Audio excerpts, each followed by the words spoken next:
میت اور جدہ کے درمیان تمام واسطے مذکر ہوں، جیسے پردادی، ام ابی الاب مرنے والے کے باپ کی ماں، تو یہ جدہ صحیحہ ہے، یہ بالکل واضح ہے۔ میت اور جدہ کے درمیان تمام واسطے مؤنث ہوں، جیسے خرنانی۔ خرنانی کا مطلب ام الاب، یہ جدہ صحیحہ ہے۔ میت اور جدہ کے درمیان کچھ واسطے مذکر ہوں، کچھ واسطے مذکر ہوں اور کچھ مؤنث ہوں۔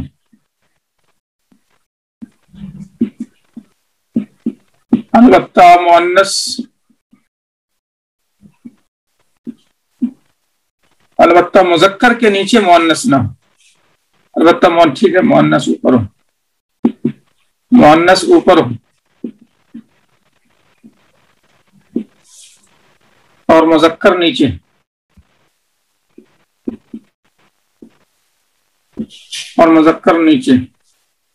جیسے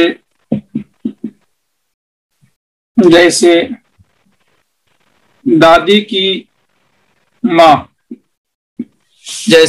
کی ماں، یعنی ام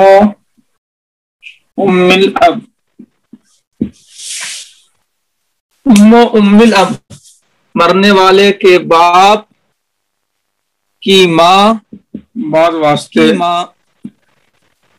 مذکر ہوں اور بعض مؤنث ہوں، اور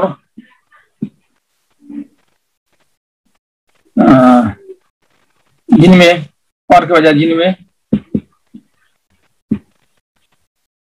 مذکر اوپر ہو اور مؤنث نیچے ہوں، جیسے نانا کی ماں،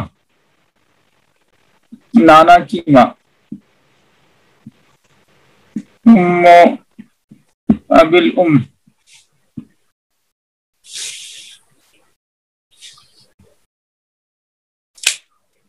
یہ جدہ فاسدہ ہے۔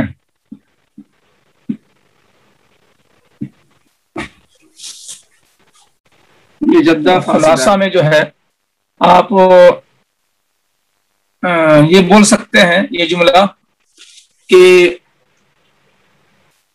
درمیانی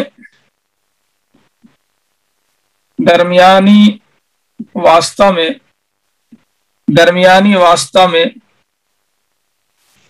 مذکر ہو جس کے نیچے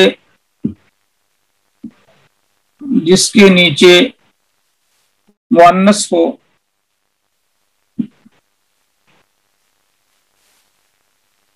وہ جدہ فاسدہ ہے،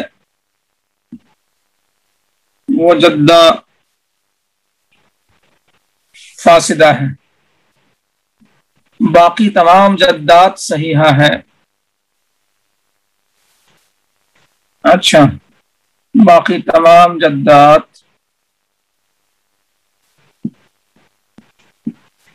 صحیحہ ہیں،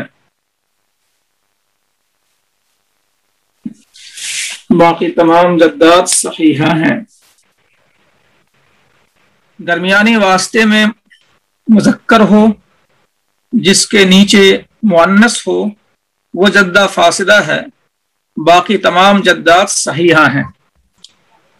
یہ ایک خلاصہ ہے، یعنی اس ایک جملے کو یاد کر لیں تو جدات کون صحیحہ ہیں کون فاسدہ ہیں یہ فیصلہ کرنا آپ کے لیے آسان ہو جائے گا اگر آپ نے اس لائن کو بھی کم از کم ذہن میں رکھ لیا، آخری والی لائن خلاصہ والی، تو آپ کے لیے سمجھنا بالکل آسان ہو جائے گا۔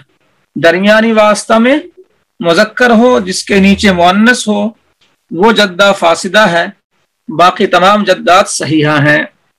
اس اصول کو ذہن میں رکھتے ہوئے آپ فیصلہ کر سکتے ہیں۔ اب اوپر چاروں مثالوں میں دیکھیں آپ کہ سارے واسطے جو ہیں اوپر والے میں مذکر کے ہیں، یہاں مؤنث ہے ہی نہیں، لہذا صحیحہ۔ سارے واسطے مؤنث ہیں، مذکر ہے ہی نہیں پرنانی میں، لہذا جدہ صحیحہ۔ کچھ واسطے مذکر ہیں، کچھ واسطے مؤنث ہیں، لیکن مؤنث اوپر ہے اور مذکر نیچے ہے، جیسے دادی کی ماں۔ تو دادی کی ماں میں دیکھیں کہ یہ اب جو ہے یہ مذکر نیچے ہے، یعنی یہ باپ ہے، میت کا باپ، میت کے باپ کی ماں یعنی دادی کی ماں۔ تو مرنے والے کے باپ کی ماں، تو باپ کی ماں دادی اوپر والی ہو گئی اور میت کا باپ نیچے والا ہو گیا۔ تو نیچے ہے مذکر اور اوپر ہے مؤنث۔ جب اوپر مؤنث ہو اور نیچے مذکر ہو تو یہ جدہ کیا کہلاتی ہے؟ صحیحہ کہلاتی ہے۔ اس کا الٹا ہو جائے، یعنی کہ مذکر اوپر ہے اور مؤنث نیچے ہے، جیسے نانا کی ماں۔ آپ اس میں غور کریں کہ ام ابل مرنے والے کی ماں کے باپ کی ماں، تو پہلا واسطہ یہ ماں کا ہو گیا، ماں کا باپ یعنی نانا، یہ دوسرا واسطہ ہو گیا، نانا کی ماں۔ تو یہاں پر مؤنث بھی ہے واسطے میں اور مذکر بھی ہے واسطے میں۔ یہاں پر مؤنث بھی ہے واسطے میں اور یہاں مذکر بھی ہے واسطے میں، مؤنث نیچے ہے اور مذکر اوپر ہے۔ بس یہ والی شکل کہ مذکر اوپر ہو مؤنث نیچے ہو، یہ جدہ جو ہے پھر یہ جدہ کیا ہو گئی؟ یہ جدہ فاسدہ ہو گئی۔ بس یہی ایک شکل ہے کہ درمیانی واسطے میں مذکر بھی ہے اور مؤنث بھی ہے، مذکر اوپر ہے مؤنث نیچے ہے، بس یہ واسطے والی جدہ، اس طرح کے واسطے والی جدہ فاسدہ ہو جائے گی۔ اس لیے اس جملے کو یاد کر لیجئے، 2-4 بار پڑھ لیجئے۔ یہ فیصلہ کن جو ہے آپ ذہن میں بٹھا لیجئے، فیصلہ کن جملہ، درمیانی واسطے میں مذکر ہو جس کے نیچے مؤنث ہو وہ جدہ فاسدہ ہے، باقی تمام جدات صحیحہ ہیں۔ تو میں سمجھتا ہوں کہ بات جو ہے واضح ہو گئی ہوگی، اور یہ سبق جو ہے 2 دن پہلے کا بھی ہے، اس کو آپ لوگ جو ہے نوٹ کر لیے ہوں گے، اور باقی سمجھ میں نہیں آیا ہوں گا تو غور کر لیجئے ایک مرتبہ مزید اپنے مطالعے سے۔ اب میں آگے کی طرف چلتا ہوں۔ لڑکی کے 3 احوال ہیں۔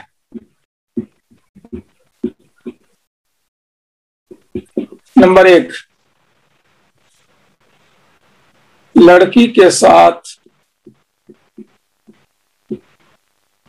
لڑکا ہو، بلکہ اس کو ایسا کر دیجیے، نمبر 1 اسباب الغیر۔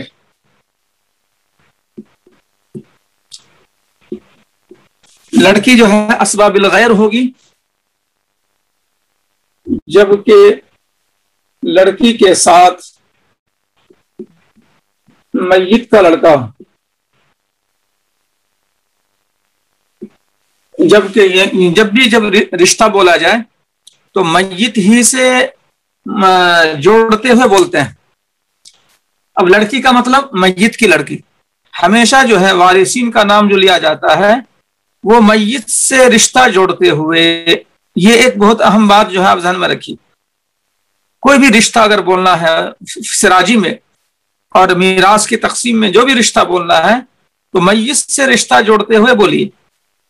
اور اسی جملے سے ان لوگوں کا اعتراض آدھا ختم ہو جائے گا جو کل بول رہے تھے، یعنی اللاتی بیٹا، اخیافی بیٹا، حقیقی بیٹا، تو آدھا اعتراض اسی جملے میں ختم ہو جائے گا. بیٹا جو ہے سلبی بیٹا، اگر ماں کی طرف دیکھیں تو ماں کے بطن سے پیدا ہونے والا بیٹا بس وہی وارث ہوتا ہے، اور باپ کو مر رہا ہو تو اس باپ کا وہی بیٹا وارث ہوتا ہے جو باپ کی سلب سے پیدا ہوا ہو. اور جو سوتیلا بیٹا ہوتا ہے، مثلا باپ نے کسی اور عورت سے شادی کیا اور اس دوسری عورت سے پہلے سے بچے ہیں، تو بیوی اس شخص کی بیوی کے اور بچے جو کسی اور شوہر سے ہیں وہ حصہ نہیں پائیں گے. اگر یہ شخص، یہ جو باپ ہے، یہ جو شخص ہے، اس کا آج انتقال ہو رہا ہے تو اس کی بیوی کے وہ بچے جو پہلے شوہر سے ہیں وہ حصہ نہیں پائے گا اگر اس باپ کا آج انتقال ہو رہا ہے، اس لیے کہ بیوی کے پہلے شوہر کے بچے اس شخص کے صلب سے پیدا نہیں ہوئے، اس شخص کے صلب سے پیدا نہیں ہوئے ہیں. تو صلبی، اگر مذکر کا انتقال ہو رہا ہے تو صلبی اولاد ہی حصہ پاتی ہے، اگر مؤنث کا انتقال ہو رہا ہے تو اس کے بطن سے جو پیدا ہوا ہو اسی بچے کو میراث ملتی ہے. اب یہ بچے آپس میں عینی بھائی، اللتی بھائی، اخیافی بھائی، یہ سب ہوں گے. یہ ایک شخص کے جو ہیں کئی بیویاں ہیں، پھر ان بیویوں میں بعض جو ہیں پہلے گھر سے بچے لے کر آئی ہیں. ان تمام شکلوں میں آپ یہ ذہن میں رکھیے کہ خاتون کا انتقال ہو تو اس کے وہی بچے حصہ پائیں گے جو اس کے بطن سے پیدا ہوا ہے، چونکہ یہاں اولاد کو دینے والی بات ہے، بھائی بہن کو دینے والی بات نہیں ہے. میت سے رشتہ جوڑیے، آپ جس کو دے رہے ہیں آپ اس کا رشتہ میت سے جوڑیے. تو میت کون ہے؟ مرحومہ ہے، مؤنث ہے، اس کی وہی اولاد حصہ پائے گی جو اولاد کے اس کے بطن سے پیدا ہوئی. اور اگر مذکر کا انتقال ہو رہا ہے تو مذکر کی وہی اولاد حصہ پائے گی جو اس کے صلب سے پیدا ہوا. جو اولاد سوتیلی ہو وہ حصہ نہیں پائے گی، لہذا اس شخص کی جو بیوی پہلے شوہر سے بچے لے کر آئی تھی وہ بچے حصہ نہیں پائیں گے. اب کسی نے چونکہ کل اعتراض کیا تھا، ان کو سمجھ میں نہیں آیا تھا، تو یہ جو بچے ہیں شوہر کے جو بچے ہیں مختلف بیویوں سے، اور ان بیویوں کے بچے اور بھی پہلے شوہروں سے یہاں موجود ہیں گھر میں، تو یہ بچے آپس میں عینی ہوں گے، اللتی ہوں گے، اخیافی بھائی ہوں گے، بھائی بہن عینی، اللتی، اخیافی بھائی بہن آپس میں ہیں. لیکن اس بھائی بہن کو مت دیکھیے آپ، چونکہ انتقال جو ہو رہا ہے باپ کا ہو رہا ہے یا ماں کا ہو رہا ہے، تو دیکھیے کہ اس میں کون سے بچے، ماں انتقال کر رہی ہے تو اس ماں کے بچے بطن سے کون پیدا ہوئے. اگر باپ کا انتقال ہو رہا ہے تو باپ کے صلب سے کون پیدا ہوئے، بس اسی کو دینا ہے. بھائی بہن یہ آپس میں یہ مت دیکھیے آپ. ہاں، جب ان اولاد میں سے کسی کا انتقال ہوگا تب دیکھیں گے کہ اس کے وارثین میں اگر قریب والے نہیں ہیں تو اس بھائی بہن میں کسی کا انتقال ہو رہا ہو تب دیکھیں گے ان کے بھائی بہنوں کو کون عینی ہے، کون اللتی ہے، کون اخیافی ہے، پھر وہاں وہ بحث آئے گی. تو ہمیشہ جو ہے رشتہ جوڑیے وارث کو میت سے، ہمیشہ رشتہ جوڑیے وارث کو میت سے. یہ اولاد والا سلسلہ جوڑ رہا ہے یا بھائی بہن والا رشتہ جوڑ رہا ہے. اس لیے باپ یا ماں میں سے کسی کا انتقال ہو رہا ہو تو اس کے صرف صلبی یا بطن والی اولاد کو ملے گا، سوتیلی اولاد کو نہیں ملے گا. اگر بھائی بہنوں کا انتقال ہو رہا ہو تو پھر بھائی بہنوں میں پھر اب دیکھا جائے گا کہ اگر بھائی بہنوں کی اولاد وغیرہ نہیں ہے اور یہی بھائی بہن، یعنی کوئی بھائی شادی نہیں کیا انتقال کر گیا، تو اب اس کے بعد دیکھیں گے کہ اس کے باپ نہیں ہے، ماں نہیں ہے، صرف بھائی بہن ہی زندہ ہیں. تو اب بھائی بہن میں دیکھیں گے کون حقیقی بھائی بہن ہے، کون اللتی بھائی بہن ہے، کون اخیافی بھائی بہن ہے.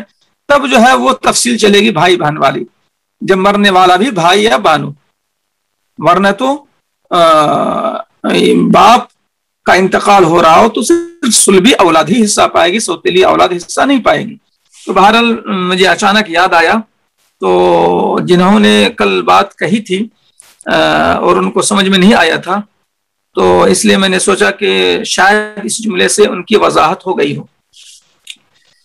بہرحال تو اب میں جو ہے اس میت کے لفظ کو مٹا بھی دیتا ہوں، کیونکہ لڑکا لڑکی کا مطلب میت کی لڑکی، لڑکا کا مطلب میت کا لڑکا. تو جب کہ لڑکی کے ساتھ لڑکا بھی ہو جب لڑکی کے ساتھ لڑکا ہو تو لڑکی اسباب الغیر ہوگی.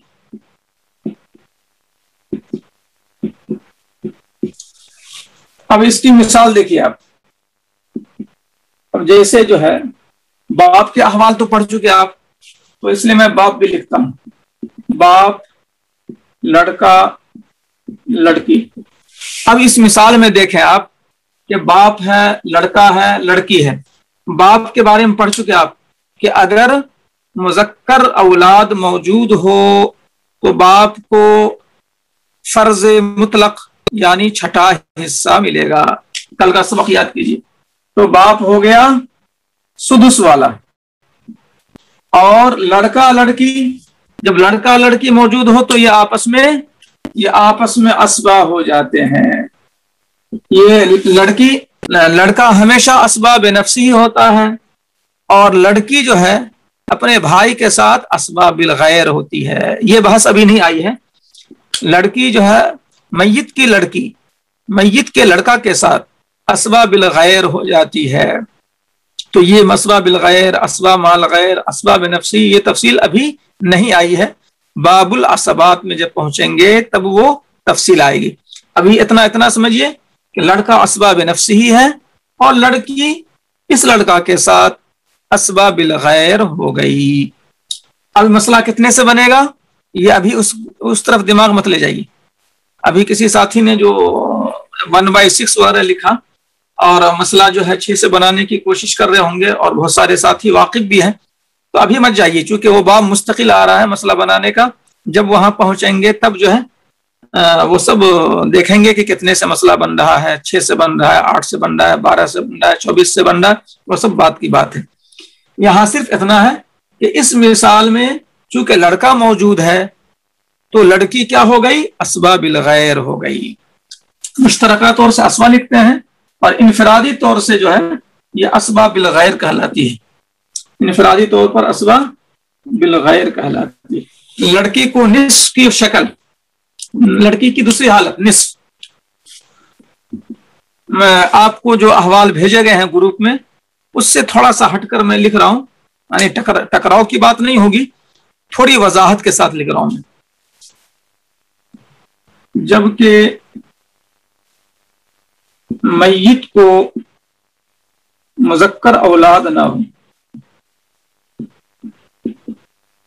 اور لڑکی ایک ہو,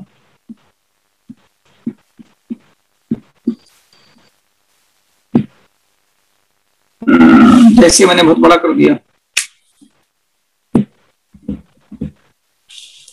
جیسے اب یہاں پر دیکھ لیں کہ باپ ہے اور لڑکی ہے. اب یہاں پر لڑکی کے ساتھ میت کا لڑکا موجود نہیں ہے, اور لڑکی کتنی ہے, ایک لڑکی ہے. تو لڑکی کو کیا مل جائے گا, جب لڑکی کے ساتھ لڑکا نہ ہو اور لڑکی ایک ہو تو اس کو مل جائے گا نصف. اور باپ کے احوال جو ہے کل آپ نے سنے کہ باپ جو ہے مذکر اولاد نہ ہو, مؤنث اولاد ہو, تو باپ فرض مات تعصیب. تو باپ جو ہے فرض کا مطلب سدس و اسبا والی بات, یعنی کہ چھٹا حصہ ملے گا اور بقیہ بھی ملے گا. تو لڑکی کو نصف یعنی 100 روپے میں 50 روپیہ, اور باپ کو سدس فرض کی بنیاد پر یعنی 17.5 روپیہ, اور بچا ہوا 33 روپیہ بھی مل جائے گا, یعنی 50 ادھر 50 ادھر. تو باپ کو 2 حیثیتوں سے ملا, سدس کی حیثیت سے 17.5 اور اسبا کی حیثیت سے 33 روپے کچھ پیسے, یعنی 50 اور 50 ادھر. تو کتنا ترکہ کی تقسیم کا بعد میں پڑھیں گے, یہ صرف میں نے سمجھانے کے لیے 50 روپیہ 33 روپیہ پھر 17 روپیہ وغیرہ کچھ جو بتلایا, صرف سمجھانے کے لیے. وہ باب ترکہ کی تقسیم کا باب بعد میں آئے گا. اس میں آپ کو یہ سمجھنا ہے, اس میں خالی اتنا سمجھنا ہے کہ لڑکی کے ساتھ چونکہ لڑکا نہیں ہے اور لڑکی ایک ہے تو اس کو نصف ملا, بس اتنا سمجھنا ہے. لڑکی کے ساتھ لڑکا نہیں ہے، اس لیے نصف ملا. یہ اس باب اس باب سے متعلق سلوسان. اب سلوسان جو ہے کم ملتا ہے جبکہ میت کو مذکر اولاد نہ ہو، مذکر اولاد نہ ہو اور لڑکی دو یا دو سے زیادہ ہوں. یعنی نمبر 2 والی بات ہے، نمبر 2 والی بات نمبر 3 میں ہے. فرق اتنا ہے کہ یہاں لڑکیاں 2 یا 2 سے زیادہ ہیں، 2 یا 2 سے زیادہ ہاں. جیسے اچھا اس میں آپ بتلائیے، آپ جو ہے چیٹ میں لکھیے کہ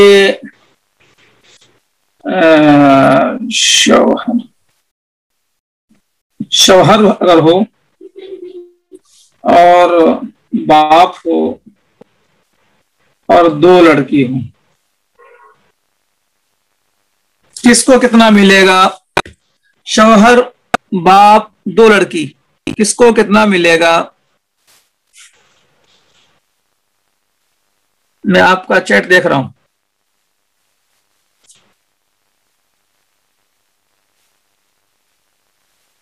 ربع، سدس، ثلثان.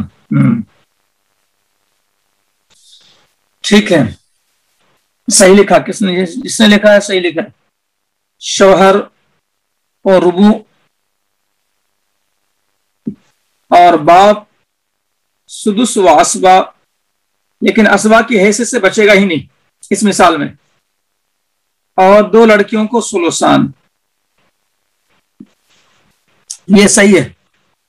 شوہر کو ربع، اگر اولاد موجود ہو تو شوہر کو ربع، اور باپ مذکر اولاد نہ ہونے کی وجہ سے مذکر اولاد نہ ہونے کی وجہ سے باپ عصبہ بھی بنے گا. مؤنث اولاد ہونے کی وجہ سے باپ کو سدس و عصبہ، لیکن اتفاق ایسا ہے کہ عصبہ کی حیثیت سے کچھ نہیں بچے گا اس کے لیے. اس لیے میں نے کہا تھا کل کہ عصبہ کی حیثیت سے ہمیشہ ملنا ضروری نہیں ہے، بچے گا تو لے گا اور نہیں بچے گا تو نہیں لے گا. ٹھیک ہے، آپ لوگ صحیح لکھ رہے ہیں. بلکہ یہاں پر جو ہے ثلثان 66 روپیہ 66 پیسہ یہ ہو گیا، اور 25 روپیہ یہ ہو گیا، تو اور 25 روپیہ پونے 17 روپیہ یہ ہو گیا، تو یعنی کہ 100 روپے سے بڑھ گئے. یہ مسئلہ عائلہ ہو گیا. جب ہر ایک کا حصہ جو ہے 100% سے بڑھ جائے تو مسئلہ عائلہ ہو جاتا ہے، اور ہر ایک کا حصہ تھوڑا تھوڑا گھٹا دیتے ہیں. باب الاول جن لوگوں نے سراجی پڑھی ہے وہ فوراً سمجھ گئے ہوں گے کہ باب الاول میں چلا جائے گا. ہر ایک یعنی کہ حصہ جو ہے ہر ایک کا جب دیکھ رہے ہیں تو بڑھ جا رہا ہے. ربع 25 روپیہ 100 روپے میں سے، اور یہ ثلثان بڑھ جا رہا ہے. وہ مت دیکھیے آپ، بس یہ دیکھیے کہ کس کو کیا مل رہا ہے. فرض ہر ایک کا دے دیجئے، بس ابھی اتنا ہی سمجھیے آپ. اور مثال کے لیے جو ہے مزید مثال خالی باپ کر دیں آپ. باپ 5 بیٹی، باپ ہے، اگر باپ نہ ہو بچا ہوا مال ہو تو پھر وہ بحث آئے گی. خالی بیٹی ہے تو باب الرد آئے گا. وہ آپ نے پڑھا کہ ذوی الفروض کو دینے کے بعد بچ جائے.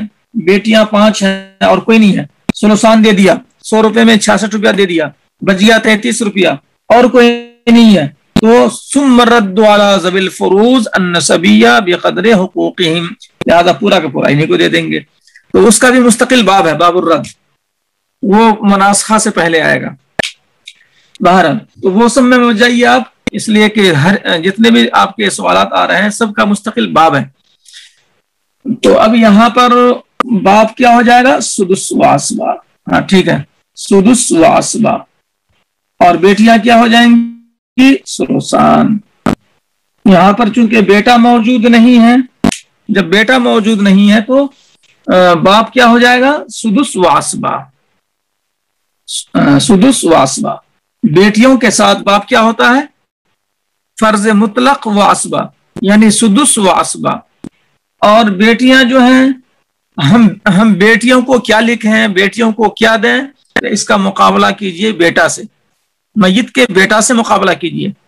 ہر وارث کے سلسلے میں ایک چیز جو ہے ذہن میں رکھیے، کس وارث کو کیا دینا ہے، تو آپ یہ ذہن میں لائیے کہ اس وارث کا مقابلہ کس سے ہوتا ہے۔ اب جیسے کہ بیٹی ہے، بیٹی کو دیتے ہوئے اس کا مقابلہ بیٹا سے ہوتا ہے۔ اگر بیٹا ہے تو عصبہ بنے گی، بیٹا نہیں ہے تو ایک ہونے میں نصف اور دو سے زیادہ ہونے میں ثلثان۔ اور کسی کو مت دیکھیے، بیٹی کو دیتے ہوئے صرف بیٹا کو دیکھیے، باپ ماں شوہر بھائی بہن چچا کسی کو مت دیکھیے۔ یہ ایک جو ہے یعنی مقابلہ کس کا کس سے ہوتا ہے، یہ ذہن میں بیٹھائیں گے تو آسان ہو جائے گا۔ اگر آپ ذہن میں بیٹھائیں گے یہ باتیں تو آسان ہو جائے گا۔ تو آپ جو ہے اگر 3 بہن 1 بھائی ہو تو ابھی بھائی بہن کی بات نہیں آئی، میں نے ابھی بتلایا تھا کہ کبھی بھی جو ہے سراجی میں بولیے تو میت سے رشتہ جوڑ کر بولیے۔ یہاں بھائی بہن کی بات ہی نہیں ہے، یہاں بیٹی کی بات ہے۔ جب بھائی بہن کی بات کب ہوگی؟ جب کوئی بھائی یا بہن میں سے کوئی انتقال کرے تب بھائی بہن کی بات آئے گی۔ میت سے ہمیشہ رشتہ جوڑ کر بولیے۔ اور بھائی بہن میں سے کوئی انتقال کرے تو اس کے لیے جو ہے ابھی بات نہیں آئی ہے، اس کی بات اب بعد میں آئے گی، بھائی بہن کی بات۔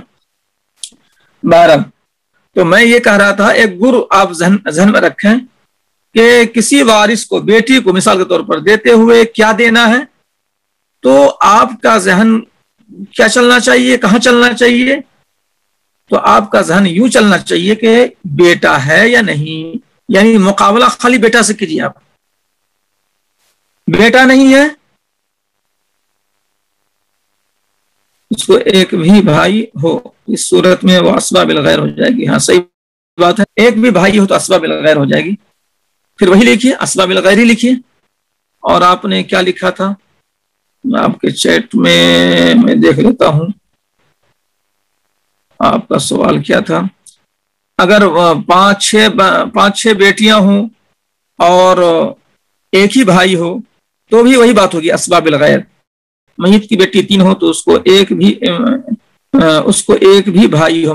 میں بھائی دیکھنا نہیں چاہتا، میں آپ کو لکھنا چاہیے میت کی بیٹی 3 ہو اور اس کے ساتھ ایک بیٹا ہو، ایسا لکھیے۔ ہمیشہ جو ہے رشتہ جوڑی، رشتہ لکھیے میت کے اعتبار سے۔ احوال و بنات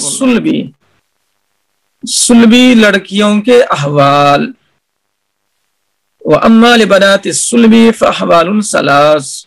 بہرحال سلبیوں کی بیٹیاں، سلبی بیٹیاں، دیکھیے سلب اسی لیے استعمال کیا گیا ہے، کبھی بھی رشتہ جو ہے وہ میت سے جوڑنا چاہیے، اشارہ کر دیا۔ وَأَمَّا لِبَنَاتِ السُّلْبِ، بہرحال سلب کی بیٹیاں یعنی کہ بہرحال بیٹیاں، بس اس کا ترجمہ بیٹیاں ہی کریں گے۔ چاہے ماں مری ہو تو اس کے بطن سے پیدا ہونے والی بیٹی، باپ مرا ہو تو اس کے سلب سے پیدا ہونے والی بیٹی، یہ اصل میں اشارہ ہے۔ اسی لیے سوتیلے اولاد وغیرہ کا مسئلہ زیر بحثی نہیں ہے۔ فَأَحْوَالٌ ثَلَاثٌ، تو اس کی 3 حالتیں ہیں۔ النصف للواحدہ، ایک بیٹی کے لیے نصف ہے، لیکن میں نے اس میں کیا لکھایا تھا؟ نمبر 2 میں جو لکھایا بورڈ پر، جبکہ بیٹا نہ ہو اور بیٹی ایک ہو تو اسے نصف ملے گا۔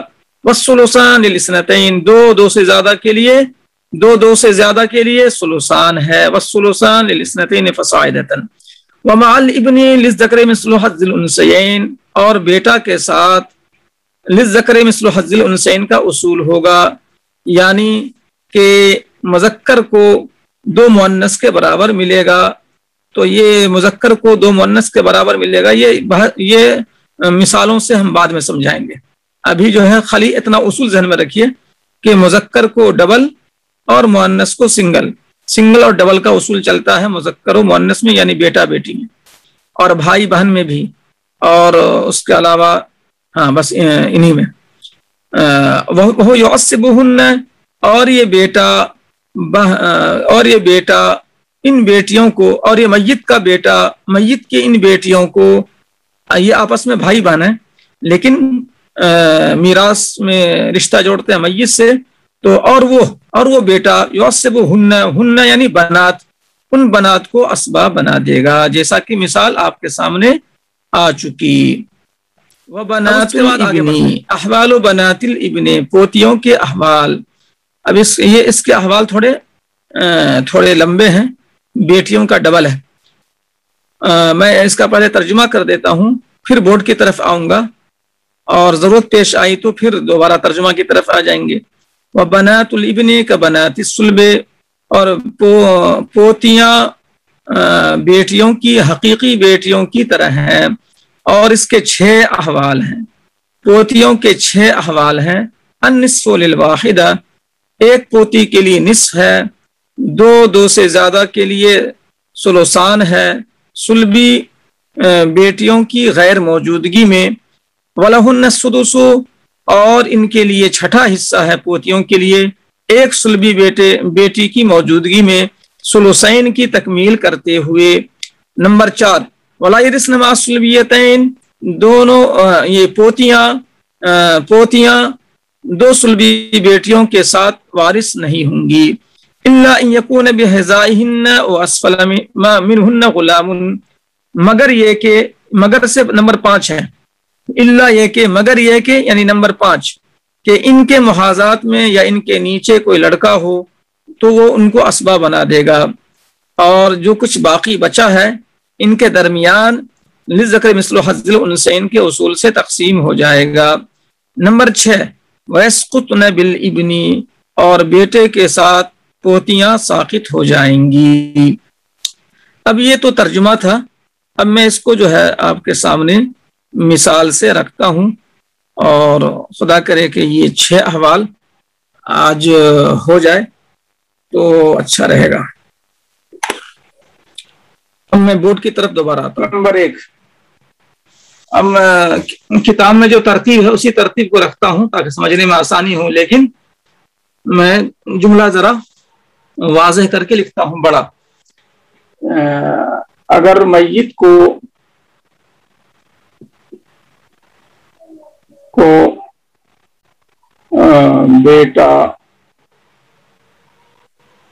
بیٹا اور بیٹی نہ ہو، اور پوتی ایک ہو، تو پوتی کو نصف ملے گا، جیسے دادا کے احوال بھی پڑھ چکے ہیں، اب میں دادا لکھتا ہوں۔ دادا ایک پوتی،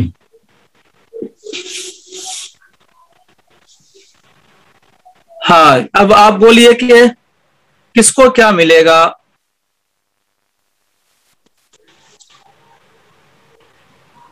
ہاں ٹھیک ہے، صحیح ہے۔ اب آپ اس مثال میں غور کریں، کتاب میں جو لکھا ہوا ہے یا آپ کو جو گروپ میں بھیجا گیا ہے احوال، تو وہ شارٹ کٹ والا ہے اور وہ صحیح ہے، میں اس کو غلط نہیں کر رہا ہوں، لیکن میں تھوڑا پھیلا کر اس لیے لکھ رہا ہوں تاکہ آپ کے ذہن میں یہ رہے کہ فلاں فلاں نہ ہو اور فلاں ہو تب یہ ہے، جی فلاں فلاں نہ ہو اور یہ ہو تب ایسا حکم ہے۔ تو میں نے کیا لکھا؟ بیٹا نہیں ہے، بیٹی نہیں ہے، اور پوتی ایک ہے، تب جا کر پوتی کو نصف ملے گا، نصف بیٹی، ہاں ٹھیک ہے، بالکل صحیح ہے۔ تو دادا جو ہے ذکر اولاد نہ ہونے کی وجہ سے اور مؤنث اولاد ہونے کی وجہ سے دادا سدس و اسبا، اور پوتی جو ہے، اب دیکھیں نہ بیٹا ہے نہ بیٹی ہے، پوتی ایک ہے، نصف مل گیا۔ تو یہ وضاحت کے ساتھ میں نے لکھ دیا ہے، بیٹا بھی نہیں بیٹی بھی نہیں، تو اور پوتی ایک ہے تو نصف، تو اس طرح سے تھوڑا واضح کر کے نہیں لکھ دیا ہے تاکہ آپ کو سمجھنے میں آسانی ہو، ورنہ تو کتاب میں اتنا ہے